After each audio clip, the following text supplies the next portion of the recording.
ಶ್ರೀ ವೈದ್ಯನಾಥೇಶ್ವರ ವಿಷ್ಣುಮೂರ್ತಿ ದೇವಸ್ಥಾನದಲ್ಲಿ ಭಕ್ತರ ಆರೋಗ್ಯ ಸಿದ್ಧಿಯೊಂದಿಗೆ ಇಷ್ಟಾರ್ಥ ಈಡೇರಿಸುವ ಹಾಗೂ ಜಾನುವಾರುಗಳಿಗೆ ಎದುರಾಗುವ ತೊಂದರೆಗಳನ್ನು ನಿವಾರಿಸುವ ತುಳುನಾಡಿನ ವಿಶಿಷ್ಟ ಆಚರಣೆಗಳಲ್ಲೊಂದಾದ ಕೊಕ್ಕಡ ಕೋರಿ ಜಾತ್ರೆ ವಿಜೃಂಭಣೆಯಿಂದ ನಡೆಯಿತು.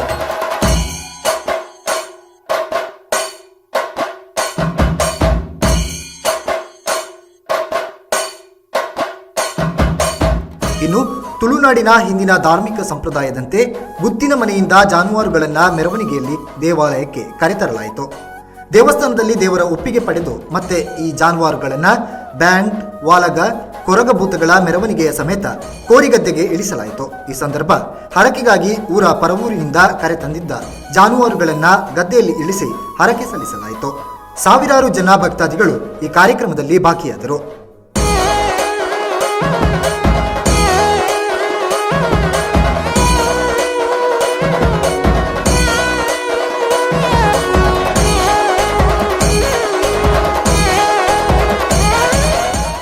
ಇಲ್ಲಿ ಹರಕೆ ತೀರಿಸಲು ಕೋನ, ಎತ್ತು, ಹಸು, ಕರುಗಳನ್ನು ಕಂಬಳದ ಗುದ್ದೆಯಲ್ಲಿ ಓಡಿಸುತ್ತಾರೆ.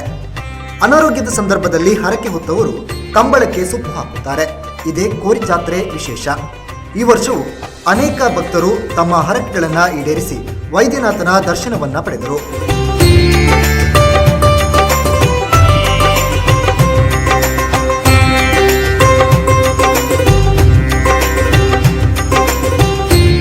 ಇನ್ನು ಈ ವೇಳೆ ತಾಲೂಕಿನ ಶಾಸಕರಾದ ಹರೀಶ್ ಪೂಂಜಾ ಆಗಮಿಸಿ ದೇವರ ದರ್ಶನವನ್ನ ಪಡೆದು ಬಳಿಕ ಕೋರಿಗದ್ದೆಗೆ ಸುಪ್ಪು ಹಾಕಿದರು.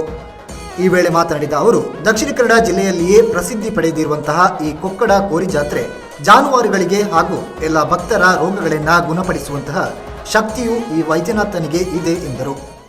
ಬೆಳ್ತಂಗಡಿ ತಾಲೂಕಿನ ಕೊಕ್ಕಡ ಗ್ರಾಮದಲ್ಲಿರತಕ್ಕಂಥ ಶ್ರೀ ವೈದ್ಯನಾಥೇಶ್ವರ ದೇವರ ಸನ್ನಿಧಿಯಲ್ಲಿ ಅತ್ಯಂತ ವಿಜೃಂಭಣೆಯಿಂದ ಪ್ರತಿ ವರ್ಷ ನಡೀತಕ್ಕಂಥ ಕೋರಿ ಜಾತ್ರೆ ಉತ್ಸವ ಇದು ಜಾನುವಾರುಗಳಿಗೆ ಸಂಬಂಧಪಟ್ಟಂತೆ ದಕ್ಷಿಣ ಕನ್ನಡ ಜಿಲ್ಲೆಯಲ್ಲಿ ಅತ್ಯಂತ ಒಂದು ಬಹಳ ಪ್ರಸಿದ್ಧವಾಗಿರತಕ್ಕಂಥ ಜಾತ್ರೆ ಇದು ಕೋರಿ ಜಾತ್ರೆ. ಪ್ರಾಯಶಃ ಇದಕ್ಕೆ ಇಡೀ ಜಿಲ್ಲೆಯ ಜನ ಈ ಜಾತ್ರೆಯಲ್ಲಿ ಬಂದು ಭಾಗವಹಿಸ್ತಕ್ಕಂಥದ್ದು ಭಾಳ ಅತ್ಯಂತ ಉತ್ಸಾಹದಿಂದ ಮತ್ತು ದೇವರ ಮೇಲಿನ ಶ್ರದ್ಧಾ ಭಕ್ತಿಯಿಂದ ಈ ಜಾತ್ರೆಯಲ್ಲಿ ಎಲ್ಲ ಭಕ್ತಾದಿಗಳು ಭಾಗವಹಿಸ್ತಾ ಇದ್ದಾರೆ. ಈ ಕೋರಿ ಜಾತ್ರೆಯ ಸಂದರ್ಭದಲ್ಲಿ ವೈದ್ಯನಾಥ ಸ್ವಾಮಿ ದೇವರು ಈ ಜಿಲ್ಲೆಯ ಮತ್ತು ಎಲ್ಲರ ದೇಶದ ಅಲ್ಲಿರ್ತಕ್ಕಂಥ ಕೊರೋನಾ ಮುಕ್ತವಾಗಿರ್ತಕ್ಕಂಥ ಸಮಾಜವನ್ನು ನಿರ್ಮಾಣ ಮಾಡಲಿಕ್ಕೆ ಆ ದೇವರು ಆದಷ್ಟು ಬೇಗ ಆಶೀರ್ವಾದದ ಮೂಲಕ ಸ್ವಸ್ಥ ಸಮಾಜದೆಡೆಗೆ ಈ ದೇಶವನ್ನು ಕೊಂಡು ಹೋಗ್ತಕ್ಕಂಥ ದೃಷ್ಟಿಯಲ್ಲಿ ಆ ದೇವರ ಆಶೀರ್ವಾದ ಇರಲಿ ಎನ್ನುವಂಥದ್ದು ಈ ಕೋರಿ ಜಾತ್ರೆಯ ಸಂದರ್ಭದಲ್ಲಿ ಈ ಕ್ಷೇತ್ರದ ಶಾಸಕನಾಗಿ ಆ ದೇವರಲ್ಲಿ ವಿನಮ್ರವಾಗಿ ಪ್ರಾರ್ಥನೆಯನ್ನು ಮಾಡ್ತಾ ಇದ್ದಾರೆ.